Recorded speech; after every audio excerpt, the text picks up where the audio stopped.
nouvelle review Transformers avec aujourd'hui le Transformers Generations Deluxe Class Megatron, donc qui fait partie de la vague, de l'édition spéciale de la gamme spéciale 30 ans, puisque en 2014 ça fera 30 ans que les Transformers ont vu le jour, donc Hasbro a pris un peu d'avance.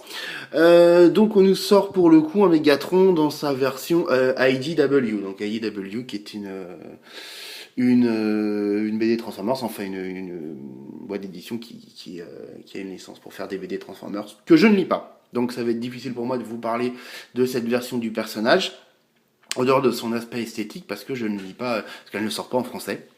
Donc vous ne les trouvez pas en France, enfin à ma connaissance. Voilà, juste bon, pour vous montrer vite fait le package, donc qui est un peu abîmé. Du coup on a un artwork de Megatron, donc, qui est plutôt joli. Bon, déjà elle est un petit peu abîmée, elle a souffert, hein, mais bon. En général, je ne les garde pas spécialement. Et puis derrière, voilà, donc les deux versions de Megatron, donc voilà, 30 ans, hein, spécial 2014. Et puis une petite biographie, est devenu un tyran plutôt qu'un héros. Ce qui est une toute petite partie de la biographie, donc comme c'est toujours le cas, hein, les versions américaines ont tout un petit texte, les versions européennes, ils nous sortent une traduction dans toutes les langues, donc forcément, vous allez avoir juste une toute petite partie de sa petite biographie. Bon, c'est toujours le cas, c'est comme ça, c'est malheureux. Là où c'est le plus dommage, c'est que dans la version américaine, vous avez une BD, et l'artwork est d'ailleurs complètement différent. Vous avez une BD, une extrait donc de la BD IDW, centrée sur Megatron. Donc si vous prenez Bumblebee ou Orion Pax, c'est pareil, vous avez une BD sur le personnage, donc qui vous le présente. Ce qui était vraiment vraiment sympa. Et forcément, nous en France, on n'a rien. Alors encore une fois, je dis nous en France, je pense que ceux qui achètent leur Transformers en Italie, en Espagne, c'est pareil, c'est toujours la même chose. C'est une version européenne. Donc vous avez tout ce qui est inscrit dans toutes les langues dans lesquelles le jouet va sortir. Ce qui veut dire que s'il fallait faire la BD dans toutes les langues, je vous laisse imaginer le pavé. Bon, c'est toujours le même problème, hein. La France c'est un petit marché, l'Angleterre ça va être un petit marché pour eux, donc il n'y a pas un jouet par pays, il y a un jouet en version européenne, et donc voilà, donc vous n'avez pas la BD, ce qui est vraiment dommage. Alors, voilà, ça c'est fait. Megatron, donc qui est donc un bombardier furtif, très joli, franchement très joli, un beau noir pailleté, je sais pas si vous voyez bien, mais il est vraiment joli, noir pas très foncé d'ailleurs, presque enfin si c'est noir, mais c'est relativement, on se rapproche d'une teinte de gris. Voilà, avec des espèces de couleurs mauve de là brillant, donc le cockpit de l'appareil. Voilà, bon, en dessous vous avez la tête, forcément. Voilà, c'est pas grave. Mais il est plutôt sympa, vraiment, ça nous change, quoi, voilà. Ça change des tout traditionnels tanks qu'on a tout le temps. Voilà, il est vraiment sympathique. Bon, il a pas, en tant que mode véhicule, il a pas d'accessoires supplémentaires. Alors si, j'ai oublié le détail qui tue. Vous avez une vieille roue toute pourrie, et ça change rien, voilà. Et en plus, comme elle est d'une monochrome, un violet qui fait tache, il vaut mieux pas la mettre. Voilà. En comparaison de taille, le voilà par exemple avec son Warforce Cybertron, voilà. Donc, hop, comparaison de taille. Bon, il est large. Donc voilà, on a l'impression qu'en taille c'est équivalent, mais en fait il est beaucoup plus fin, c'est beaucoup plus massif. Bon voilà, en gros on a compris, il est plus petit.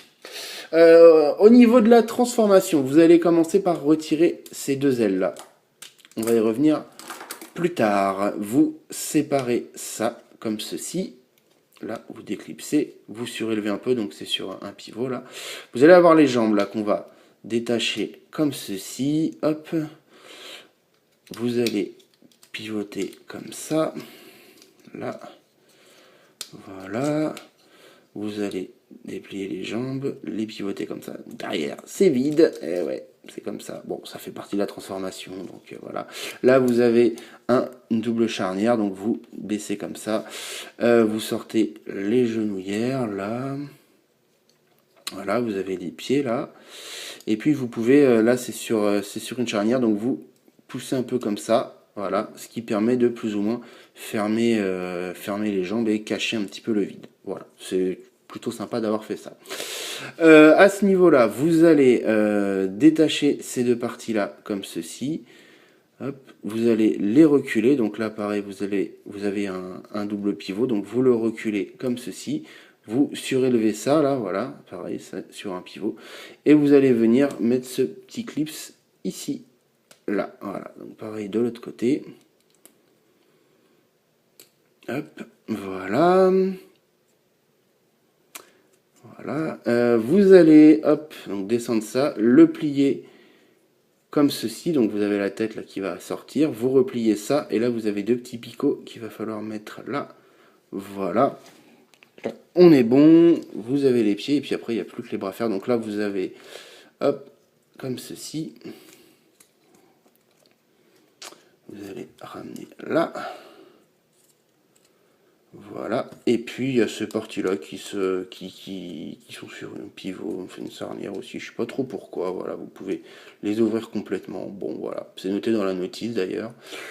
Mais bon, voilà. Après, vous mettez le tout en place, vous le faites tenir plus ou moins. Et on a notre Mégatron en mode robot, donc on essaie de le mettre. Voilà. Et qui dit Mégatron dit canon à fusion. Mégatron, fusion, ça rime, c'est rigolo. Vous prenez ces deux parties-là, donc ça c'est assez astucieux. Vous prenez ces deux parties-là. Vous allez sortir ça, là, comme ceci. Vous les clipsez l'un à l'autre. Voilà. Et vous avez un petit mécanisme là, vous poussez et ça s'allonge. Et vous mettez ça dans le bras. Et ça vous donne son canon à fusion. Et voilà notre Mégatron. Alors, notre Mégatron version IDW, bah, il est très très beau. Je l'aime beaucoup. Voilà, a priori il a l'air fidèle par rapport à ce qu'on peut voir aux artworks que j'en ai vu. Notez l'apparition d'un logo Decepticon, donc on ne voit pas en mode véhicule.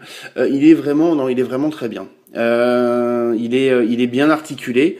Donc vous avez du ball joint là les jambes, bon, forcément on peut les plier complètement.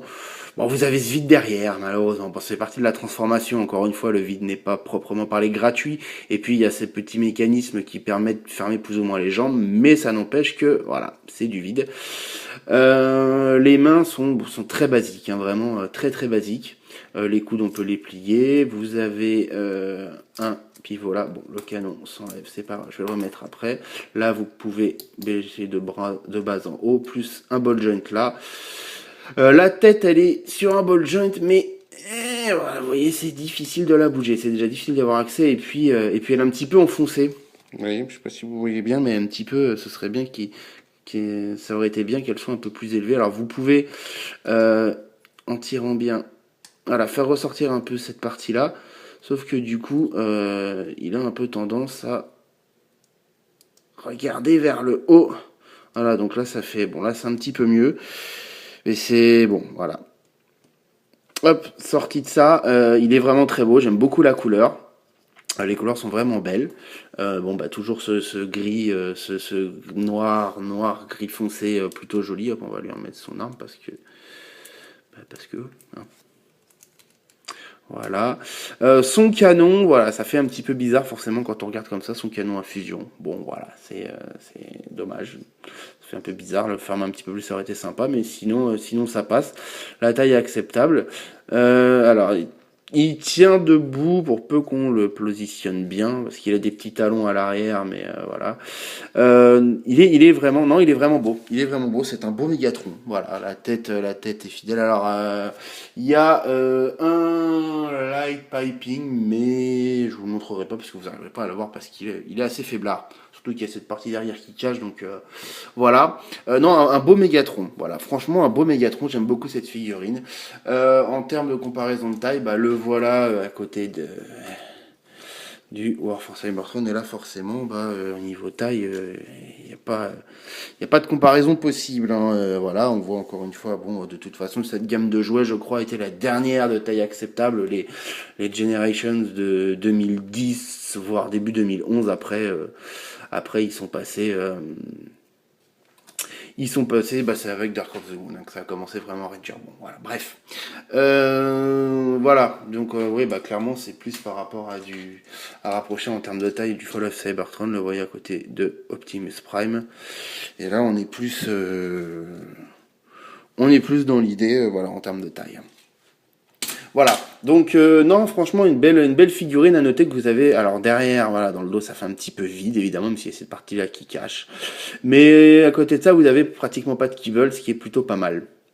Il a quand même une tenue un peu bizarre. Enfin, c'est-à-dire qu'il a un bassin très étroit et au niveau des épaules, ça fait vraiment large.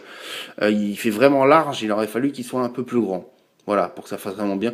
Notez que vous avez de la peinture aussi là qui commence à partir là. Ce qui est, je sais pas si vous voyez bien. Donc, ce qui tendait à démontrer que c'est quand même un petit peu de la merde. Voilà, c'est un petit peu dommage. Bon, mais non, voilà, un robot plutôt. Vraiment, j'aime beaucoup ce robot. Vraiment, il est vraiment très sympa, bien articulé. Les deux modes sont bien, donc non, vraiment, je suis très agréablement surpris par ce jouet. J'en attendais pas autant. Alors, on va revenir en mode bombardier furtif. Donc, vous allez commencer par enlever le canon. On va y revenir après. Et puis, c'est pas bien compliqué. Il faut faire en gros l'inverse de ce qu'on a fait tout à l'heure. Donc, moi, je commence par préparer les bras. Comme ça, c'est fait. Là, voilà, comme ceci. Vous allez détacher cette partie-là. Hop. Ici, on soulève ça. On ramène là. Hop. On détache cette partie-là. On écarte, on replie. Et hop, non, c'est pas bon. Je l'ai mal placé, il faut le ramener devant. Voilà, on le ramène devant. On resserre cette partie-là et on reclipse cela. Donc là, pareil, on soulève. Hop. On ramène là, on replie. Hop, on clipse les bras comme ceci, là. Voilà, on les laisse un peu surélevés. Les jambes, hop, on écarte là. On plie comme ça, on ramène là la genouillère à l'intérieur. Pareil là. Hop, on pivote comme ça. Hop, là ça c'est pareil, c'est pas grave. Les pieds. Vous allez... Alors, il y a là sur un double pivot, donc on le remonte. Voilà, ça y était déjà, voilà, vous le ramenez là. Hein. On va clipser ici, là, et ici. Hop. Pareil là. On clipse là. Ensuite, il ne reste plus qu'à mettre là. Il faut essayer de bien tout mettre parce qu'il peut rester des espaces. Après, ça peut donner une allure un petit peu bizarre. Hop. Et puis le canon, hop, on sépare. Donc on replie là. Vous remettez ça là. Et puis on va l'éclipser là. Là. Idem. Voilà, je vous dis, il faut bien tout mettre parce que sinon ça fait pas très esthétique. Mais voilà notre Mégatron de retour en mode bombardier furtif.